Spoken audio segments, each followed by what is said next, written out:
A crise bancária que estourou nos Estados Unidos se espalhou para o restante do mundo. Hoje, quarta-feira, 15 de março, as ações dos bancos japoneses desabaram, assim como as dos bancos europeus. Mas quem mais sofreu foi o banco suíço Credit Suisse, que vem cambaleando nos últimos anos, fruto de escândalos, troca de liderança, apostas arriscadas que não deram certo.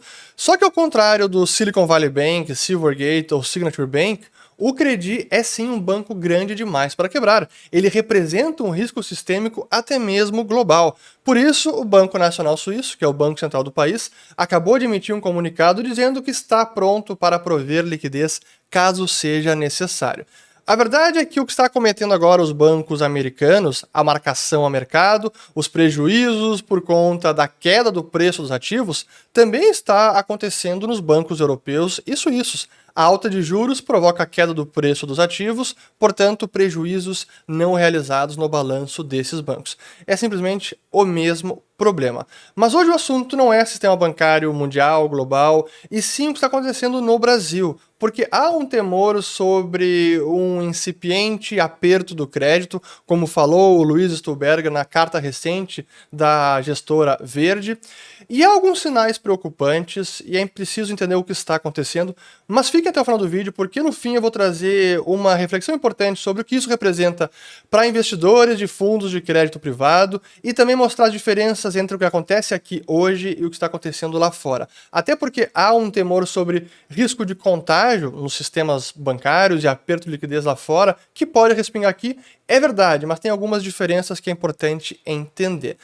Então a pergunta, há ou não há um aperto de crédito? Ainda é difícil ou precipitado dizer que há com certeza, mas alguns sinais estão aí. E é até natural que aconteça isso, porque faz parte do ciclo da economia. Quando a economia vai bem, os bancos emprestam mais, quando o juros estava em 2%, emprestavam ainda mais, e agora que a economia desacelera no mundo e no Brasil também, e a gente vê a alta de juros, Selic chegou em quase 14%, os bancos estão mais receosos. E os eventos de janeiro, de Americanas e mais algumas varejistas, mostrou como há sim algumas empresas com problemas financeiros que se alavancaram e agora estão tendo dificuldades de repagar essas dívidas. E no fim das contas, os bancos é como o meu pai sempre diz, é como aquele cara que te empresta o guarda-chuva quando faz sol, mas pede o guarda-chuva de volta quando está chovendo. É assim que os bancos atuam e tem que saber como é que funciona.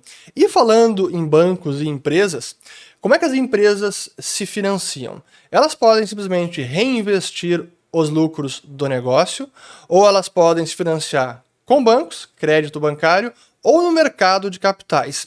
E eu quero mostrar então como anda o crédito bancário para a pessoa jurídica, como foram as emissões no mercado de capitais, porque cresceram bastante nos últimos anos. É importante entender como isso também se reflete nos investimentos de pessoas físicas via fundo ou diretamente via debêntures. Então, primeiro, o sinal do crédito bancário, aqui temos o saldo de crédito total, aqui não é apenas pessoa jurídica, é também pessoa física, que depois daquela desaceleração pós-profunda recessão brasileira de 2014 e 2016, se recuperou e está tendo um patamar maior, ao redor de 55% neste momento, mas parece se estabilizar.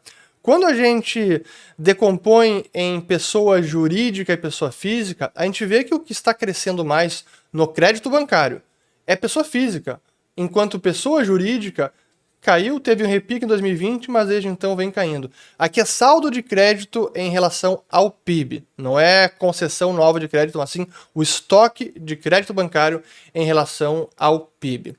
Pois bem, agora apenas crédito de pessoa jurídica. Linha azul, crédito total, e linha laranja, crédito PJ livre, são aqueles recursos que não estão marcados por algum programa estatal ou que não precisam ser direcionados por algum decreto. E o crédito direcionado, que é a linha cinza. A linha cinza foi que realmente caiu. Claro que aqui foram, em boa parte, a queda dos desembolsos do BNDES, que teve uma importância enorme até 2015. O governo Lula 2 e Dilma 1 usaram e abusaram do BNDES. E o que vem subindo, até num patamar quase recorde, é justamente crédito PJ livre. Mas no todo, crédito bancário PJ, sim, caiu e não está no mesmo patamar que estava lá em 2015. E a gente está vendo como a alta de juros se reflete no custo de crédito. Esse é o índice de custo de crédito, tanto para pessoa física, PJ e total, e para todos vem subindo, já acima de 15%. Aqui, claro, há o reflexo da alta da Selic, e isso tanto diminui a demanda por crédito, quanto acaba trazendo problemas financeiros para quem já está endividado e precisa rolar dívidas. Mas vamos voltar aqui aos gráficos. Inadimplência, porcentagem da carteira de crédito que está aumentando. Pessoas jurídicas, pessoas físicas e total. Quem realmente deu uma subida forte no último mês foi justamente pessoa jurídica. Pessoa física também está subindo, mas pessoa jurídica teve um aumento, uma aceleração maior do que pessoa física, normal nessa altura do campeonato, nesse ciclo da economia brasileira. E o que eu quero trazer agora um pouco a diferença entre mercado de capitais e crédito bancário, porque felizmente o mercado de capitais no Brasil veio se desenvolvendo e ajudou a financiar as empresas nos últimos anos. Quando a gente mostra aqui o total de emissões, tanto renda fixa, renda variável e híbridos, depois eu vou estratificar apenas a renda fixa, mas aqui a gente tem o total, vamos lá, desde 2011, onde renda fixa era na casa de 100 bilhões, aí subiu mais do 2012, 2013 abaixo de 120 bilhões, mas não conseguiu disparar muito e só voltou a crescer mesmo com ímpeto a partir de 2017, 18, 19, quando chegou em 300 bilhões, renda fixa, e aqui considera debêntures, notas promissoras e outros tipos de renda fixa. Fundo imobiliário e Fiagro entra em híbridos e renda variável é ações em bolsa, que é o quadro aqui, a barra azul claro. Então todos subiram a partir de 2019, sendo que renda fixa teve uma retração em 2020, mas voltou a subir forte em 21 e 22 também. Então é importante ver que o mercado de capitais está ajudando as empresas a se financiar. Olhando as emissões mensais, não ali no ano que eu coloquei, desde 2016... o que a gente teve foi um boom de renda variável, especialmente em 2020, 2021. Renda fixa também aumentou, especialmente meados de 21 e durante 22. E híbrido também teve uma boa captação. Renda variável, nos últimos meses, claro, pela alta da Selic, acabou a atratividade. O juro subiu muito aqui no Brasil, subiu lá fora. As ações desabaram bastante no mundo inteiro e tirou a atratividade para novas emissões via mercado de capitais, ou para ações de empresa, abertura de capital. Mas a foto fica interessante quando a gente analisa o acumulado em 12 meses. Aqui então a renda variável em laranja mostra as empresas emitindo ações na bolsa, que subiu bastante em 2020, depois foi perdendo ritmo em 2021 e começou a diminuir bastante a partir de 2022. E a renda fixa é o contrário, começou a ganhar tração ali no início de 2021 e subiu bastante em 2022. Mostrando o gráfico agora com a taxa Selic, a gente vê aquele momento em que parecia que a renda fixa tinha morrido. Quando a Selic foi para 2%, claro, perdeu toda a atratividade de investir no CDI e aumentou a atratividade da bolsa, aquele famoso período da TINA. Aqui, ó, foi quando a TINA esteve no Brasil. There is no alternative. Não há alternativa, tem que correr risco, tem que comprar ação de empresa. Quem não tem bolsa é louco. Pois é, era justamente o que o pessoal falava aqui, só que aquele período de taxa Selic em 2%, não ia durar para sempre.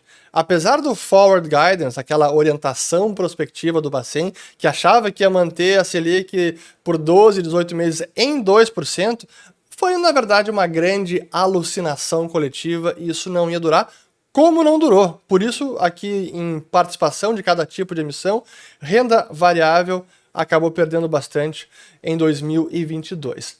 Agora eu quero mostrar um pouco o perfil de prazo de debêntures apenas, dentro de renda fixa, a modalidade debêntures. Como a gente tem um mercado que não consegue emitir debêntures muito alongadas, isso também é reflexo do próprio Tesouro Brasileiro. Então, o que acontece... A taxa Selic e as taxas do Tesouro são uma referência para o mercado brasileiro como um todo, assim como o prazo médio das emissões, assim como os indexadores, como já vou mostrar. Então, se o Tesouro tem uma taxa de juros muito elevada, isso contamina todo o restante da economia. Se o Tesouro não consegue se endividar em prazos muito mais longos, isso também se reflete no restante para as empresas. Se o Tesouro não consegue se endividar basicamente em pré-fixado e precisa usar de pós-fixado ou atrelado à inflação, isso também contamina as empresas como um todo. E é o que a gente vê no reflexo das debêntures. Aqui temos, então, o prazo médio de emissões. Deixa eu até colocar direto aqui o prazo médio. Ó. Prazo médio que chegou até em 6,9 anos em 2020, mas desde então vem caindo. E aí que eu falei do indexador, e guardem este gráfico, eu vou voltar no final para falar dele, que mostra como as debêntures são remuneradas, desde 2011 até 2022. Barra azul escura é um percentual do DI, então a debênture remunera o investidor a 120% do CDI. Barra azul menos escura é um DI mais spread, então é o CDI mais 1%, mais 2%, mais 3%. Barra azul clara, IPCA, e a barra bem clarinha é outra do que seria até prefixado, que é a menor proporção que tem. Esse seria o mais saudável para o mercado, especialmente para os emissores, mas é o que menos existe. Lá fora, é o contrário, a maior parte é emissão pré-fixada. A empresa emite um bonde com cupom pré-fixado e pronto. E ela não tem dúvida, não há nenhuma incerteza o quanto ela vai pagar naquela dívida emitida. No Brasil, não. As empresas, especialmente via debêntures, é praticamente tudo pós-fixado, ou tudo atrelado ao DI. E se o DI sobe, o custo financeiro aumenta. Se o DI cai, o custo financeiro diminui, mas elas estão sujeitas à variação da taxa de juros. Então guardem esse gráfico indexador de debêntures. E aí que eu trago a carta da Verde, especialmente este parágrafo, onde eles sim trazem essa preocupação, dizendo que há sinais de um incipiente credit crunch, o aperto do crédito atingindo a economia brasileira, cujo enfrentamento requer boas políticas públicas e não bravatas. Não por acaso, os prêmios de riscos dos ativos brasileiros seguem bastante altos. E é verdade, então há esses sinais de desaceleração e de um incipiente aperto de crédito. A gente pode ver ou mensurar esse aperto de crédito pelo que os investidores estão exigindo de prêmio de risco adicional. Este é um gráfico que é disponibilizado pela JGP, que é o chamado Spreads do IDEX CDI, que mostra o quanto que os ativos privados, a renda fixa, o crédito privado, está pagando acima do CDI.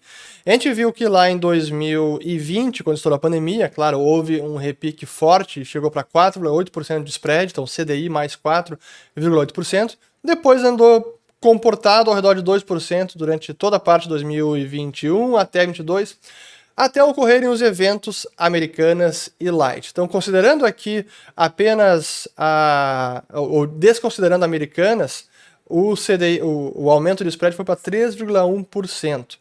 Considerando sem a Light e sem Americanas, vai para 2,4%. Aqui a gente pode ver a disparada no spread que teve, especialmente ali no início desse ano, janeiro de 23, quando aconteceu a divulgação inesperada das inconsistências contábeis da Americanas.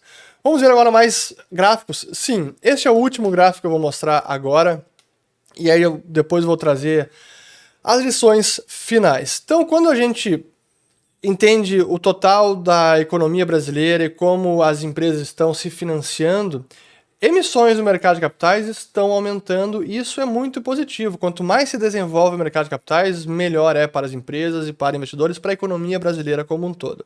Ainda assim, o crédito bancário é o grande responsável pelo financiamento empresarial.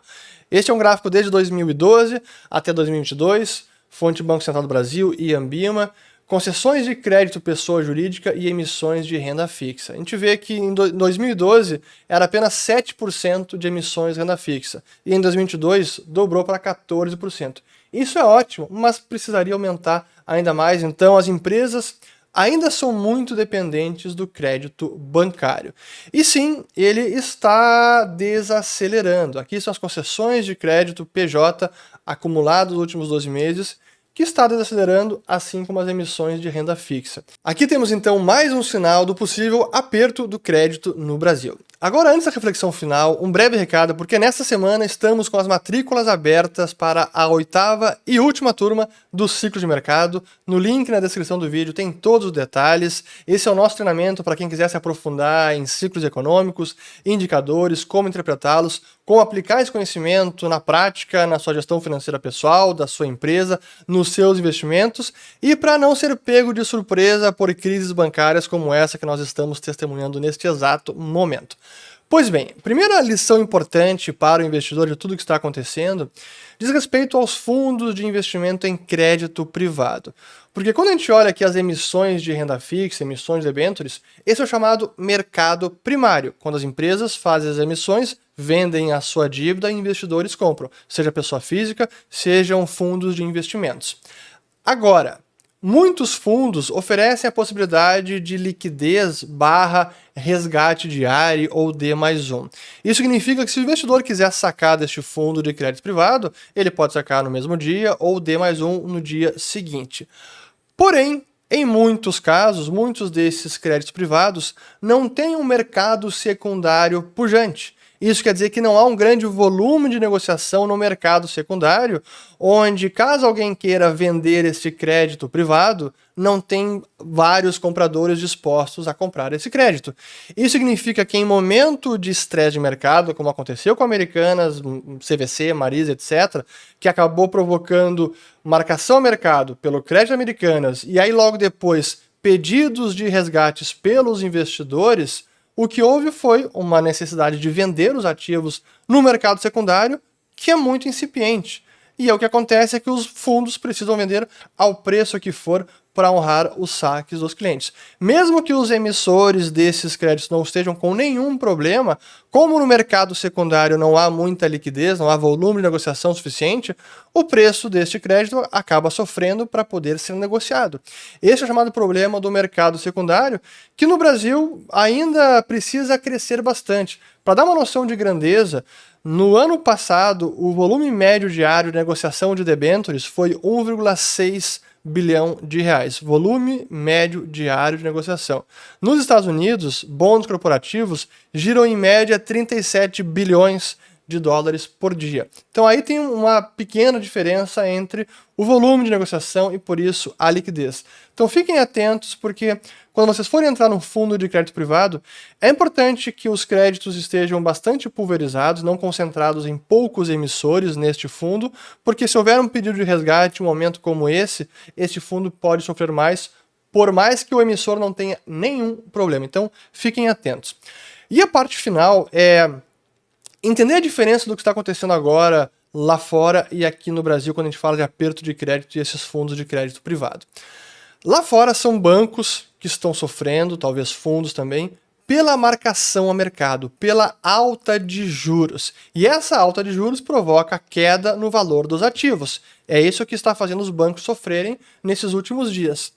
Aqui o que está acontecendo é um problema do lado dos emissores, por conta da alta de juros. A alta de juros lá derruba o preço dos ativos e quem está com o título encarteirado é que sofre. Aqui a alta de juros aumenta o custo financeiro deste tomador de recursos. Imaginem alguém que emitiu uma debêntures, como eu mostrei ali naquele gráfico até, importante voltar naquele gráfico para vocês se lembrem dele. Aqui então, indexador de debêntures. Praticamente mais de 80% das debêntures são emitidas com base num DI mais um spread. Isso é pós-fixado. Então, se aumenta a taxa de juros, como aumentou de 2 para 13,75, quem emitiu uma debenture a DI mais 2%, agora paga 13,75% mais 2%. Isso está espremendo as empresas que dependem deste tipo de crédito. É por isso que aqui quem está sofrendo é mais o emissor. Lá quem está sofrendo é o investidor desses títulos. Enfim, este é o resultado desta ópera toda. Espero que tenham entendido, que tenha ficado claro. Qualquer dúvida, coloquem nos comentários. Compartilhem esse vídeo também. Se foi valioso, considerem se inscrever no canal, ativando o sininho e nos vemos no próximo. Valeu, obrigado.